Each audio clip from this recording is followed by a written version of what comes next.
Assalamualaikum warahmatullahi wabarakatuh. Nama saya Hadar Nafreda dengan NIM 41519010078. Di sini saya akan menjelaskan mengenai UAS, yaitu pengadaan data mining, pelajaran data mining lanjut. Terdapat ada beberapa soal, langsung saja kita ke soalnya. Pada soal pertama 1A yaitu tahapan atau proses KDD. Menurut Faya terdapat 5. Yang pertama ada data selection, di mana data terpilih yang digunakan dalam proses data mining disimpan dalam file terpisah dari basis data. Yang kedua ada pre-processing, di mana proses cleaning meliputi menghapus data duplikat, memeriksa data yang tidak konsisten, dan memperbaiki kesalahan data seperti kesalahan cetak. Yang ketiga yaitu ada transformation coding, di mana proses transformasi pada data yang telah dipilih sehingga data tersebut sesuai untuk proses data mining. Yang keempat yaitu ada data mining, di mana proses mencari pola atau informasi yang menarik dalam data yang dipilih dengan menggunakan teknik atau metode tertentu. Yang kelima yaitu ada evaluation, di mana mencakup pemeriksaan apakah pola atau informasi yang ditemukan bertentangan dengan fakta atau hipotesis yang ada pada sebelumnya. Next yaitu 1B, siklus proyek data mining. Terdapat 6 menurut Larousse. Yang pertama ada fase pemahaman bisnis, yaitu menentukan tujuan, menerjemahkan tujuan, dan mempersiapkan strategi awal untuk mencapai tujuan tersebut.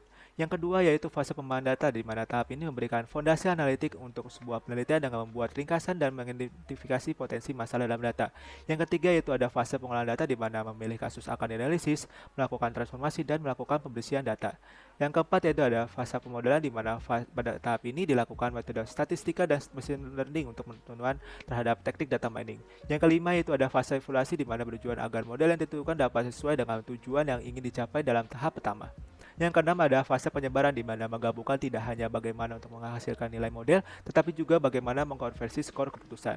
Next, selanjutnya yaitu 1C.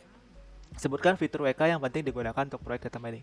Di sini terdapat ada 5 yaitu pre-processing, bisa lihat penjelasannya, classifier, cluster, associate, dan select attribute. Next, 2A. Apa yang dimaksud dengan coefficient matrix? Coefficient matrix adalah pengukuran performa untuk masalah klasifikasi machine learning, di mana keluaran dapat berupa 2 kelas atau lebih.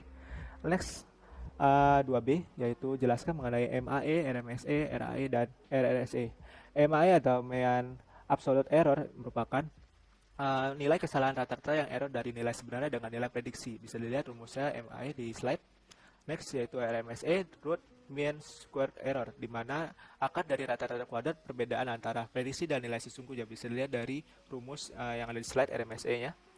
Next yaitu ada RAE, relative absolute error, di mana adalah cara untuk mengukur kinerja model prediktif. Bisa dilihat RAE rumusnya di slide. Next yaitu ada RSE, di mana didefinisikan sebagai akar kuadrat dari jumlah kuadrat error dari model prediktif yang dinormalisasikan dengan jumlah kuadrat error dari model sederhana. Bisa dilihat rumusnya di slide berikut ini. Pertanyaan kedua C. Apa kegunaan metode precision recall dan F1?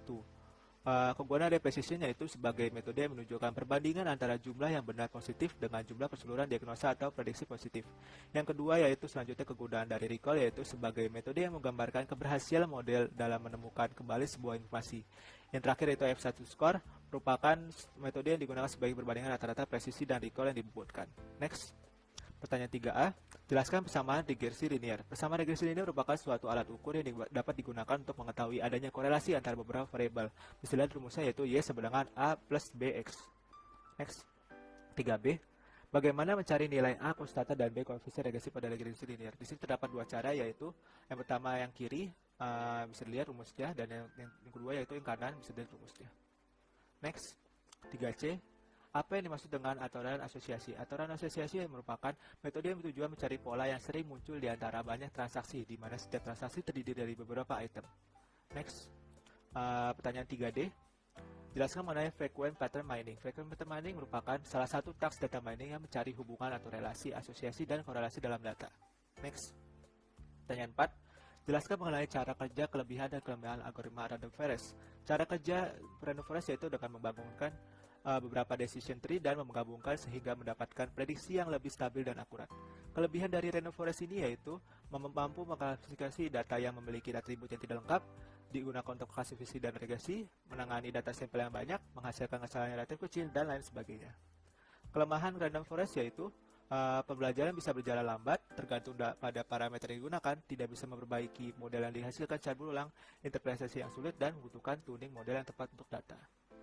Sekian penjelasan dari saya, kurang lebihnya mohon maaf. Wassalamualaikum warahmatullahi wabarakatuh.